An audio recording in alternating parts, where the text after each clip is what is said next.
Thanks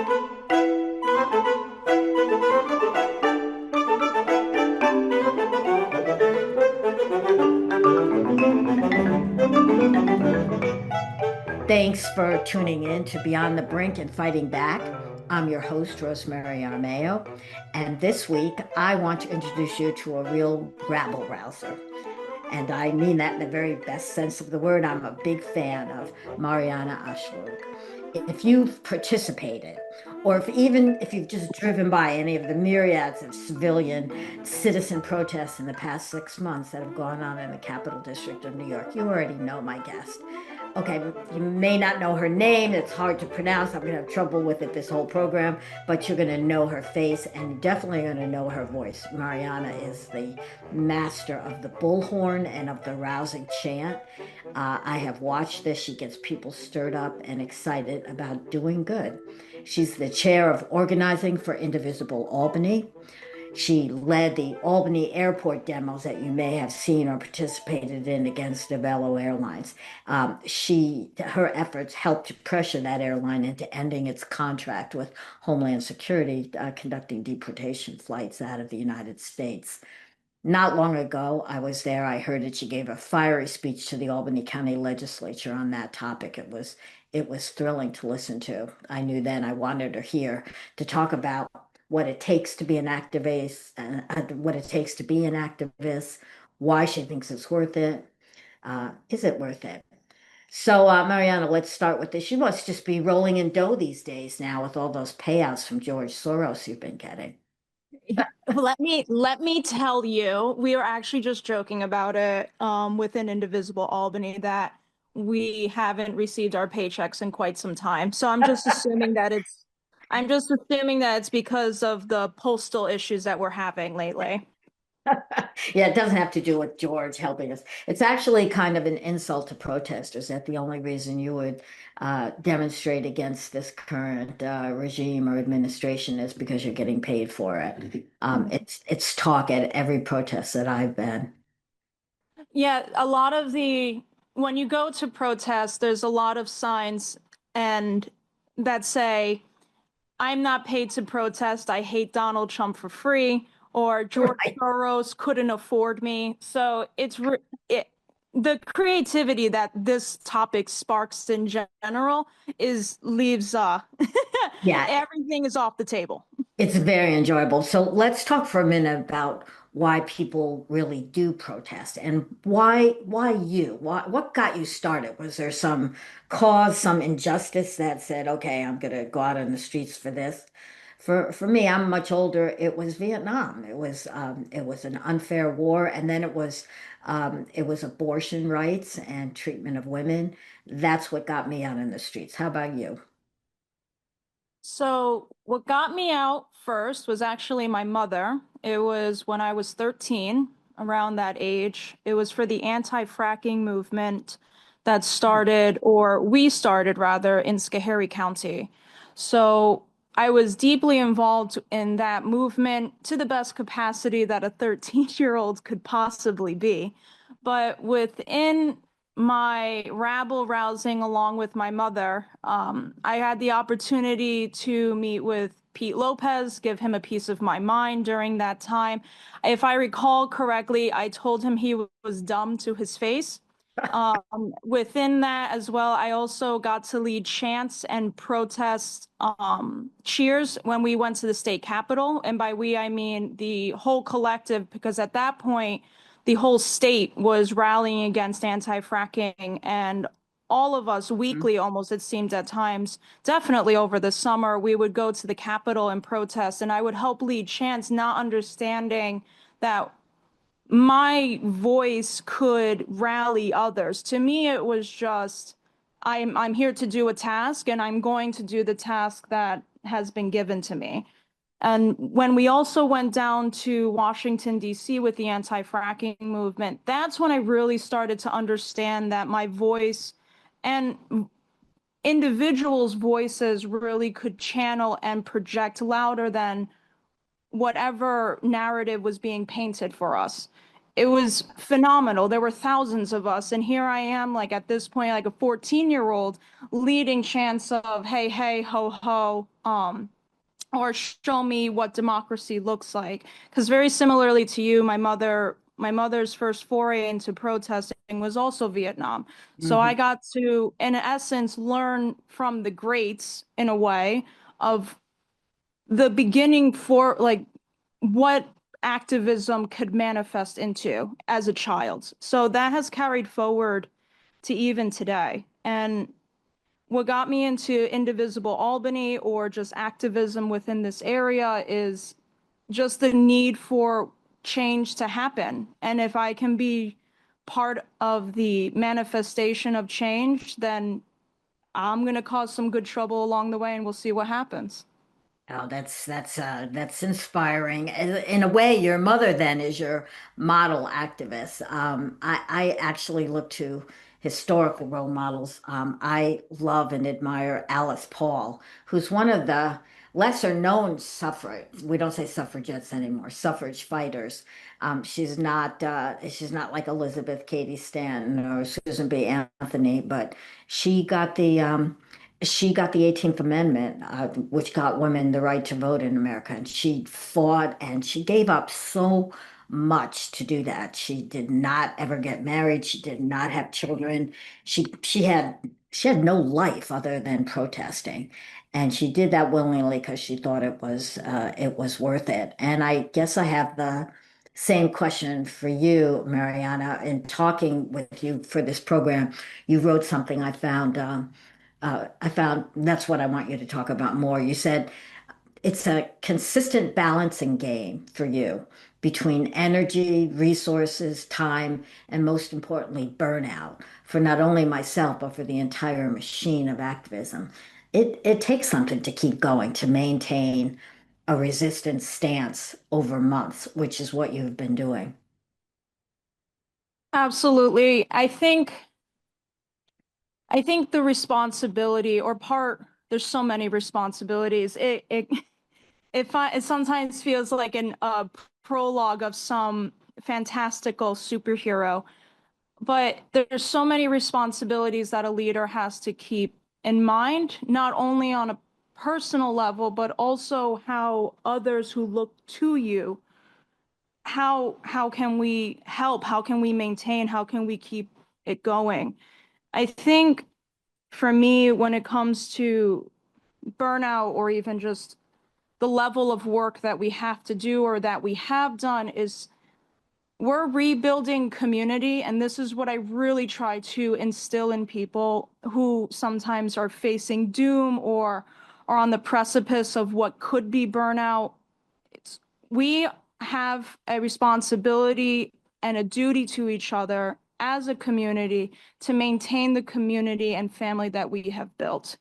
And I know it sounds very cliche to say that sometimes, but it's the little things I've found, like the little figures of speech or even the little anecdotes that really remind us that other people have been in our shoes in some capacity before, not necessarily in the same timeline or same storybook, even though this is seemingly a nightmare. But other people have faced situations where these little anecdotes really uh, galvanize people more than they realize. And that Can you think of one of those anecdotes to tell us?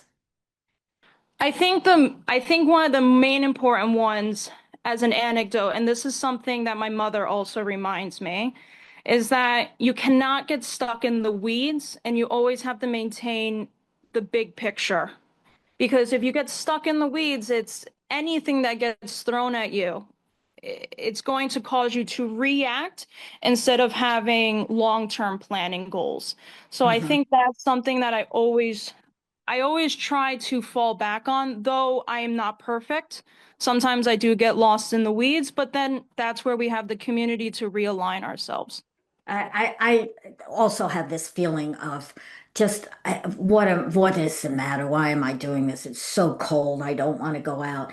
And this Yeah. administration in particular you see something that gives you encouragement, a velo, for example, backing off, or I guess Minnesota, we're definitely seeing a pullback from ICE tactics going on there.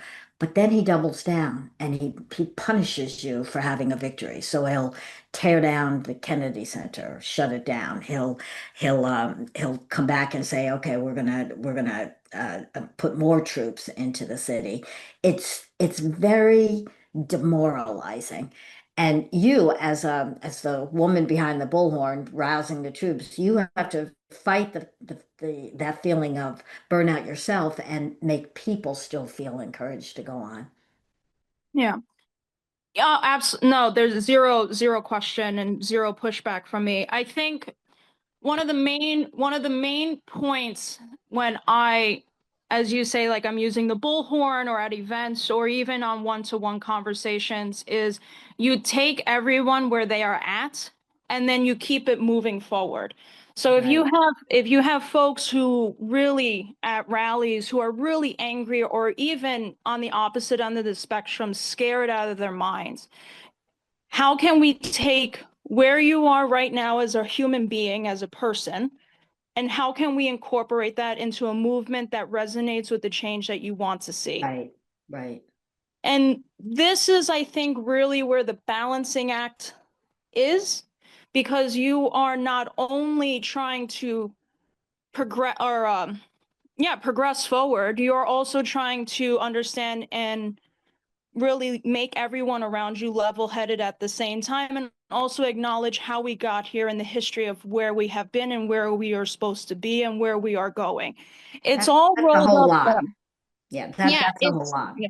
Oh, it's an incredible amount of workload, especially to put on other people. But again, the responsibility as me as a leader or others, community activists, is to try and ascertain and help balance that out for people or give them the tools Mhm. that they need to balance it. Okay, and your job has been made harder lately because it is now, it always was, but it's now visibly and notably dangerous to protest. You can end up killed. We have Mhm. 2 dead people at least that we know about in Minneapolis. What do you say to people who are saying, I would protest, but I'm afraid? I would say to these folks that there are strength in numbers. And something I always remind folks at the end of rallies or honkin' waves, however big or small the event is that the people to your left and to your right are now your family. And if you need someone to escort you back to your car, let someone know. We will assist you and we will help you. My responsibility as someone who organizes is to ensure as much safety as possible. And what I will say within the coalition that I'm part of, the Greater Capital Region Coalition, we have, or even more specifically, Indivisible Albany, we have a safety lead. So we have folks who are trained in de-escalation and safety.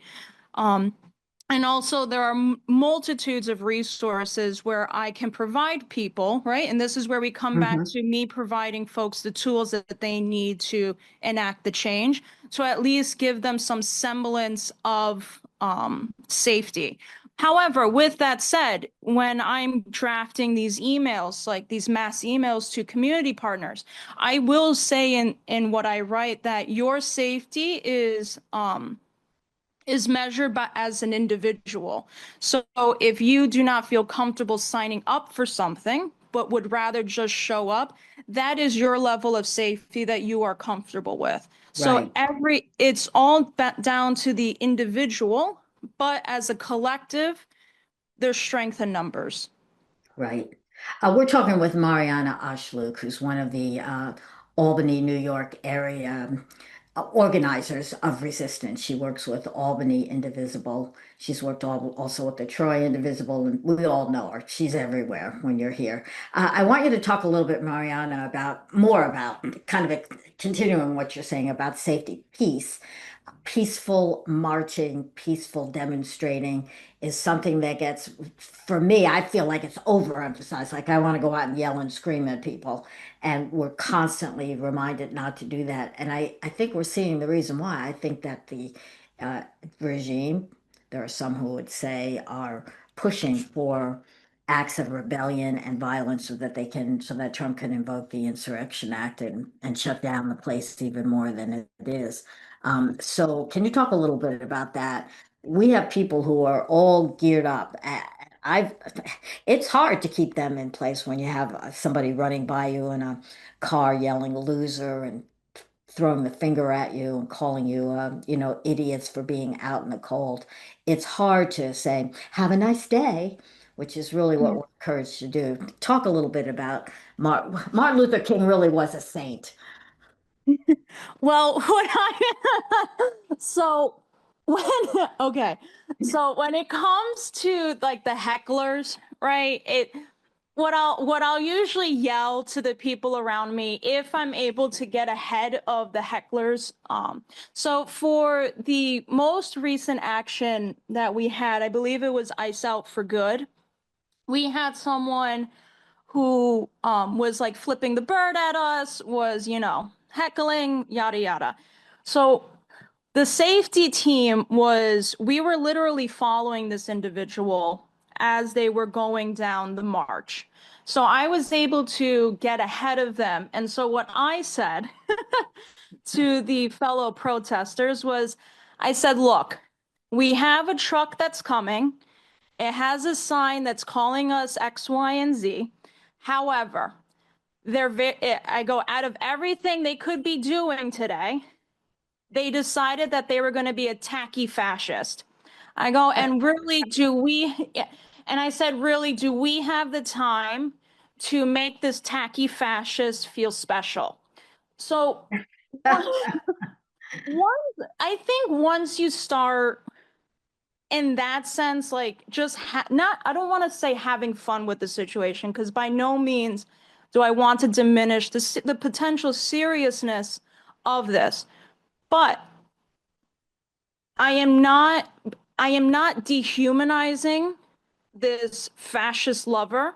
Rather, I am focusing everyone at me, and we're going to have quote unquote fun together, and we're not going to give in to this moron. Yeah, Because literally, yeah, yeah. I was going to say, I'm sorry to interrupt. I think that's one of your talents that you do make people laugh. And the signs and the costumes I'm going to have you talk about, aren't they amazing? And that does Oh, contribute to almost like we're at a fair together. It is fun, even while you're doing something important. yeah, no, absolutely. The one of the so within our coalition, we have a or not a location, but we have a chat room where we literally call it the media dump. So after every event, we have a group of activists who are very avid photographers. Some of them are professional photographers, some of them are just casual, but we'll dump all our photos into this chat room at the end of every Hmm. event. One of the photographers really likes capturing posters and signs. Hmm. Let me Hmm. tell you, as someone who can't really take in everything that is happening at an event, just because what I am looking Is out it? for is different than what other people are there for, right? Because literally we've created this event for people to come. Again, it's my responsibility to keep an eye out for tacky morons. So, but at the end of every rally, looking through the creativity that some of these signs have, at minimum, this is what's giving me faith in humanity, is just the amount of creativity that the human spirit has, Yeah. that literally is going to carry us through this administration, and more importantly, the reconfiguration after this administration. Yeah, that will be another very, very big job. I thought the frogs that appeared in Portland were just brilliant. I have long had collective frogs and have an affinity for them, but what a way to say just what you are saying, that you're a moron to the opposition. Yeah. Yeah.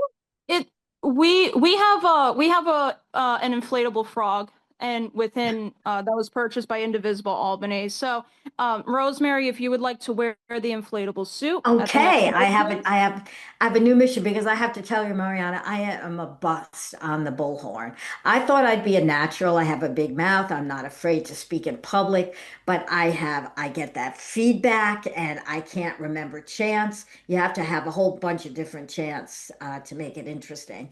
And you're also, there's so many people, this is a good thing, so many people at many of the protests that you really, even with the bullhorn, don't get a lot of penetration into the crowd. It doesn't last long. I think you need a class on bullhorn management, a Now, training. so I do have to admit, when I do use the bullhorn, if I make a mistake, don't worry, I am quickly humbled by the crowd around me, which Yes. I have to respect. I literally have to respect because you just have to kind of take it and keep moving. But for the first No Kings event, I believe in June, uh, what I took upon myself, which later my feet absolutely regretted, was we had that day we had found out what had happened to those two elected officials, I believe, in Minnesota In that were Minnesota, shot. yes. All the action is in Minnesota. All the action is in Minnesota. So when we found, or rather, when I found that out, we obviously had shown up to the event early as part of the planning board to discuss safety details, yada, yada, yada. So what I decided to do is walk the entire length of the protest with my bullhorn, and that's what started the repetition of me Right, saying to people, we are leaving this event together. And right, I would say to people, I hope you understand exactly I hope you are picking up what I am putting down. But this would come at the end of like my whole safety spiel, so right, on and so forth. right. But that, to your point of like not being able to like the sound penetrate crowds of people, at some points of my walking of Wolf Road, I would have to repeat the same statement at least twice, and I didn't even Right, move past one of the businesses, right. like on where we were walking past. So I wish I could give some pointers on the bullhorn, but don't worry, I am absolutely humbled if I do something wrong on the fly. So It's a colony indivisible. We got several bullhorns. We found working in pairs helps that you have like a call and response on the bullhorns, and that seems to work. But it I is think I'll have to steal that. yeah, that's a good and I think a training on the bullhorns and what chance we should. I'm tired of showing me what democracy looks like. I want a new one. I want Trump specific poetry, anti-Trump poetry. Yeah. No, I agree with you. You're not the only one that does not like show me what democracy looks like. I think if we look at Minneapolis, I think some good ones are coming out of there Yes, now. yes. So I'll don't worry for No Kings 3, I promise to take notes, and I will, if anything, I'll say in Rosemary's honor the following chant. For listeners who may be thinking that I'm being really silly and crazy in this, there's a point to this discussion about bullhorns and safety lectures and pool noodles which appear at rallies. It is these demonstrations are not spontaneous. They take tons of organizing, and that is so frustrating. It's easy for me as a critic to say, oh, why don't we have more of the Wolf Road kind of demonstrations, the No King ones, the big ones? Why aren't they every month? And then you get down to the people like you who are really putting them together, and there's permissions to be gotten. There is coordination to do with different groups who don't think alike. The Make Good Trouble demonstrations were difficult because of where they were going to be held. There was disagreement over that. Um, all that minutia. Tell me how much time you spend on this, on putting together demonstrations. For No Kings 2, I believe, and this is based off when Indivisible announced the date. I believe it was just about a solid month of planning. So with No That's like Kings, every day. yeah, With No Kings 3, we now have 2 months. There are planning meetings already happening, but when it comes to the work that I do, so I for No Kings 2 was the community liaison. I was asked to join, and that's really where my work took off and skyrocketed. I was already working on a velo plus other actions or events for Indivisible Albany, but being community liaison was a highlight or is a highlight of my activism career thus far. But in terms of the amount of work, I contacted well over 35 different organizations. Right. That does not include political electeds, and that does not include other groups that we already had affiliation with. Right. So it was just coming down to it's all about the research that you put in. Would this group want to come? How, and then the other thing is like what is the best way to get in contact with these people, with these other community groups? So it was myself, and whenever I needed the assistance of our social media point person within Indivisible Albany, who is a saint, they would help send a message out to these other groups. And that even came with organizing within a velo. We were trying to contact other chapters throughout the state. So when it comes to the amount of time and energy, one of our leaders has coined the phrase that we see each other in terms of other leaders more than we see our spouses. I can attest to that, except my partner is the safety lead for the coalition. So I see them on a regular basis, but but in actuality, it's a phenomenal amount of work. This basically becomes your not only your second job, but also your second family. Yeah. I mean, and to be clear, you don't get enough money from George Soros that you've been able to give up full-time employment. You have a real job. Oh, yes, I do have a real job. I wish Soros could afford me, but at this Right. point, as a freelance agent, I think I'm worth too much. Right. And the thing about the organizing is it's incredibly time consuming. It's invisible. It's so frustrating. And all you get is criticism. Why didn't you get this group? Or why aren't they involved? Or why, right? It's completely unsatisfying. And I try to remember that when I, for example, go to a planned protest and there's nobody else there because the advertising was wrong or there are conflicting groups and they didn't get involved. Yeah, I have to practice my patience on those things. I think I think what I would stress to folks in general, and this is something that is one of the pillars of how I view organizing, specifically organizing, is that there is an undeniable element of marketing. So unless you understand how to market an event and also then profit in the sense of gaining people to come to your meetings or even Right, at bare minimum coming to the next event, there is an undeniable avenue of marketing that you have to combat. So even when it comes to something like a velo, it's what is my visibility going to be? How many mhm, people can I fit in this space? What is the backup plan? What are we going to do if X, Y, and Z happens? Okay, so we've accomplished that. That becomes now your set standard. Now, how can we improve upon it to gain even more people for the next event? And again, it comes down to, again, another a core part of all of this is the marketing of it. right, And that right. is very difficult. You Hmm. are not, we are marketing human interaction.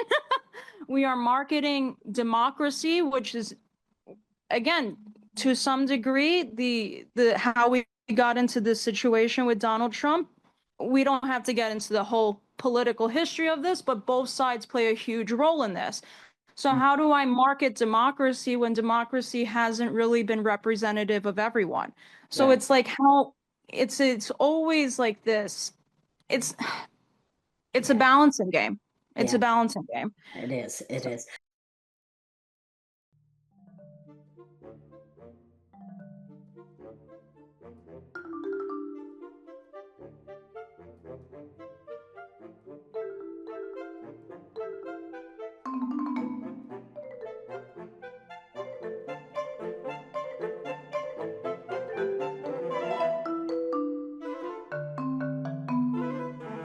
To my podcast listeners, we're talking with Marianna, Achlaoug, activist supreme in the Albany, New York area.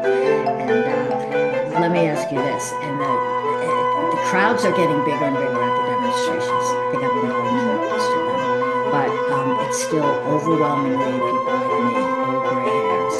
How do we get more young people involved? Why aren't they involved in protests? I would actually give you slight pushback on the age demographics, just from what I've seen Pushback. That's from not allowed on a just podcast. I know. I feel I'm I'm already like trying to hide in my shell when I say that. Um my reason for slightly disagreeing is at our Ice Out for Good protest, we actually had quite a few younger generation, all like we literally had all shapes, all age demographics and everyone.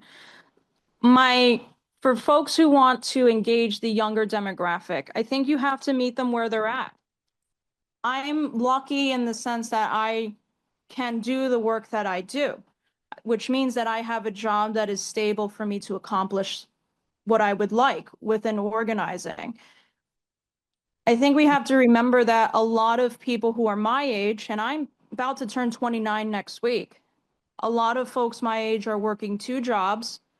Hmm. They're living in an apartment that literally they are working to pay for their apartment.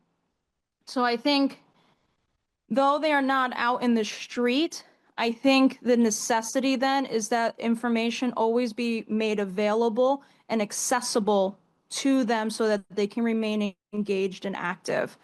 I can't, as an organizer or even as a leader within a group that obviously wants to enact change, by no means am I cannot dictate to others what their activism should look like. I am humbled, and I am humble when I say that it's an honorable position for me to be in, to create opportunities for folks to come out and vent their frustrations publicly. The harder work comes when we do the retention and getting people to come to something like a poll site. Right, right. So if I can inform, first of all, I need to galvanize, I need to retain and inform, and also make it accessible. And that's pretty, and that I think kind of sums up the role I play. But when it comes to gaining younger audience members or younger protesters, I think they're active already. But at the same time, this government and this quote unquote democracy hasn't done justice by them either. So it's kind of like this love-hate relationship. I think they are starting to come out more and more. I had, yeah, It's definitely noticeable at the more recent demonstrations. And the other thing, Marianne, is that like your mother who took you as a preteen to a demonstration, we're seeing lots of little children and uh, yeah, and grade school kids who are going with their parents, and they really are seeing what democracy is like, what it's like to voice your opposition. They're getting an education, I think, in the First Amendment. But when I say young people, for me, I'm thinking of my college students, and that would be slightly a generation maybe younger than you. They're 20s or late teens. And you're right, they are extremely busy. They're going to school full time. They're working there's a couple of part-time jobs to pay for that. They're nervous about going out. Um, I don't know. And do we need them? What's wrong with having, as an old person, what's wrong with having those old gray hairs out there? I love seeing all the people in wheelchairs and on crutches who are out there waving flags and holding signs. Bill Bryson talks about making good use of the third act, the time you have as a retired person to go out and fight for your country. More troubling to me is how white the crowds are, and they still are, even as they have gotten bigger. And it's dangerous. It is dangerous, especially for minorities, to be out in organized like this. Even in large numbers, I think there's a threat to them, and I'm not sure that safety committees are the answer. I don't know what the answer is.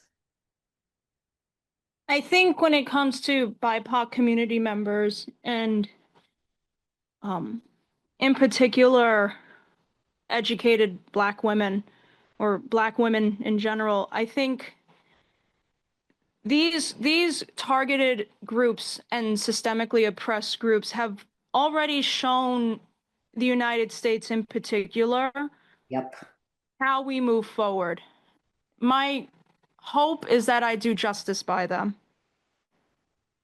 Oh, that's a good answer. Good pushback. You're allowed to push back. Those are good responses. You're right. Black women have shown us the way. They got rid of Trump the first time. They warned this time. Absolutely, women are completely targeted under this administration. There's no question. How about Mhm. this? I'm always amazed at places like Glens Falls and Pittsfield and Tupper Lake, which have demonstrations every week or certainly every month. And they're Mhm. tiny. I mean, they're tiny communities and their crowds are big compared to the size of the population. But does it make a difference? Or do you have to be in a place like Minneapolis or Washington, D.C. or New York City? If the weather weren't quite so horrible, I thought about flying to Minneapolis because I think what they're doing there is historic. Is that necessary, or does it make a difference that people are doing this in Troy and Glens Falls and Saratoga Springs? I think it does matter, and for one very important reason. I grew up in Schoharie County in Sharon Springs. I was lucky to be in a very semi-progressive town. We had a gay mayor. We have the Beekman boys. But yeah, I grew up in a very red district. It Mhm. is to this day still red.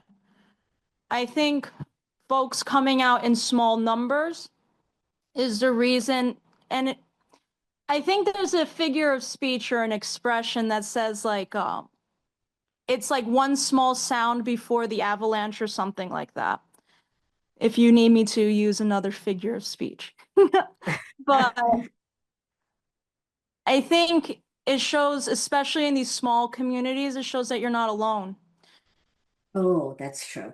Yeah. Unironically, and as someone who grew up as the switch to social media happened. As a kid, I had dial up and all that. I had the quintessential upstate New York experience. But unironically, with the advent of social media, to the extent that it has affected the United States and Western culture, while we feel connected, we are also very isolated because we are Hmm. connected to the world, and the world becomes our world's view in a way, not our community, though. So I Hmm. think showing up, even if there's 10 people with three pots and pans between them, it shows that you're not alone. It shows that, wait a second, what are they doing that is trying to challenge my worldview? And I'm not saying that the switch happens overnight. I'm not trying to convey that 10 people is going to equal 50 people the next honkin' wave with pots and pans. But someone might look up something after seeing you. Someone might Google something. Someone might look up Indivisible Albany. Someone might look up, wait a second, who is in the files? So it's like these little things that might trick a thought to pop into someone's head and acknowledge, wait a second, I'm not alone now. What do you think, Mariana, of the media coverage, locally and nationally? It's two separate things of the protest movement. There's been some criticism that it's been ignored or downplayed. I find some of the reporting very shallow. It like shows some nice signs and puts a proxy. They don't even put numbers now. They're saying a large crowd. They're not even trying to do drone calculations of the numbers. Um, Media coverage would say there were demonstrations across the state, including in places as small as, and say it, Schoharie County or whatever. I'm not seeing that. Are you disappointed by the media coverage? I am disappointed by the media coverage. I think it's boiling down to sound clips, which, it is fine. It's not that I don't like hearing myself for 20 seconds on channel 13 or whatever, but that's not the reality of everything that is happening within the capital region, or even more specifically, the capital district, right? Right. I think I wish that the media would play a more active role in the fact that they are the warriors of free speech. Literally, they are the warriors of factual information to be put out and broadcast so that their audience not only can understand but also can learn and gain knowledge. That is what I'm wishing there was more of. I Hmm. wish I wish local news would ask us for more press conferences. It's almost as if we are seeking their attention for headlines or even just a front cover or again 20-second sound bit. I don't The change that we are doing and the work that we are doing does not, and again, I don't want to diminish anything else that's happening in the Capital District, but this is fundamental to this entire country and this democracy as we understand it. Activists shouldn't go seeking journalists to cover what they are doing. Journalists should be seeking activists to find out how they can amplify, if they agree with the work that they're doing.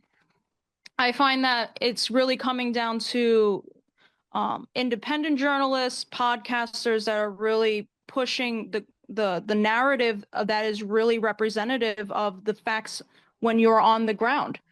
We did have 20,000 people at No Kings 2. There's no question. But the fact that we are having to have variable results or just large crowd, that's not a number.